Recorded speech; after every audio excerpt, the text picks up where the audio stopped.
Nagtanim nga ng malunggay yung Disney princess ninyo dito. Abay, muntik na ngang magilitan pa ng liig. Kaya naman tara't samahan nyo ako mga ka-Disney. Halos ilang araw na ngang maulan ngayon at grabing putik talaga ang kalaban namin dito sa bundok. Ay, wala na.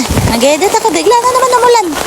Masarap talaga magsabaw-sabaw or magsopas talaga ngayon mga ka-Disney habang maulan. Ang kaso nga lang may kalayuan tayo sa palengke at natatamad nga akong bumaba dito sa kabundukan. Ay baka nga kapag bumaba tayo ay gumulong tayo palusong dahil nga nang maputi. Ay kawawa man talaga ang beda ninyo.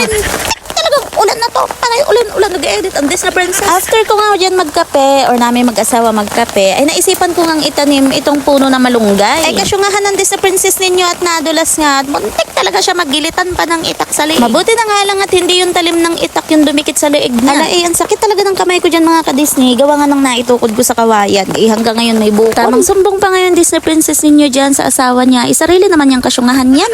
Tingnan niyo naman dyan kung gaano kalaking malunggay yung itatanim ng Disney princess ninyo. At hindi nga lang yan dahil dalawa yan hinati na nga lang namin dahil sobrang bigat. Maganda nga magtanim-tanim ngayon. Gawa nga ng malambot ang lupa dahil nga maulan. Ang kaso nga lang ang aga-aga ay minalas nga ang Disney princess ninyo.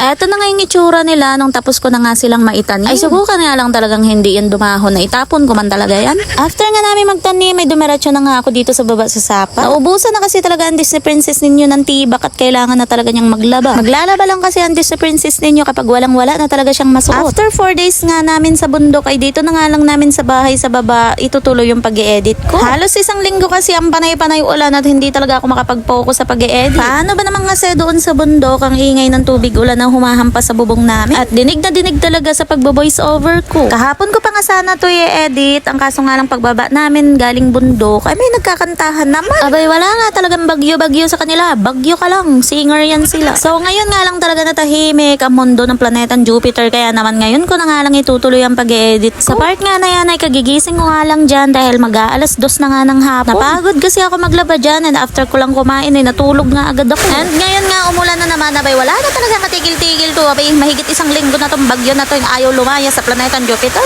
Dito nga ay nakita ko yung mga talbos ng kamoteng kahoy ni Ninong Andrew. Ayoko pa nga sanang bumaba dyan dahil napakaputik nga naman talaga ng lupa. Ang kaso nga lang para talaga ako naglilihi sa talbos ng kamoteng kahoy ni Ninong Andrew. Kaya naman ang awat na naman dyan ng Disney princess ninyo ng talbos. Ay magkakaroon talaga ng sabi na tong Disney princess ninyo. Abay wag nyo sana akong irereklamo. Kaunti lang talaga tong kinuha ko. Yung sakto lang talaga sa bituka ko. Ewan ko nga ba't bigla ako naglaway dito sa talbos ng kamoteng kahoy. Nagpaalam naman ako bago ako pumitas. Ang kaso nga lang hindi ako sinisig. So kasalanan pa ba yun na mayari? Chares!